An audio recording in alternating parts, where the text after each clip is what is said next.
The new teacher had just pushed open the door when a bucket of lime dumped right over his head. Luckily, he'd already had a plan to deal with this kind of trick, but the student closest to the door wasn't so lucky. They got hit by the lime instead.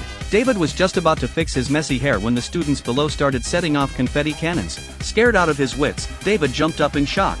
At first, he thought the students' pranks had finally come to an end until one of the students asked him to turn on the fan. Without overthinking it, David planned to grant their request. But just as he was about to reach for the switch, he got worried there might be a trap, so he went to get a pair of rubber gloves first. It turned out the switch was covered with high-voltage electricity. Thankfully, David had seen through their little trick in advance. When the students below saw this, their faces were filled with frustration. David, feeling quite pleased with himself, got ready to sit down and start the lesson. Suddenly, the students below burst into laughter. It turned out they'd covered his chair with glue. The students thought they'd finally managed to prank David this time, but David just stayed calm and took off his shoes. Then, right in front of everyone, he started taking off his clothes. That's when the students realized David had been wearing 2 pairs of pants all along. The failure of their plan made a look of disappointment appear on their faces. Yet just as David was looking for chalk to write on the blackboard, a toy mouse suddenly appeared in his hand.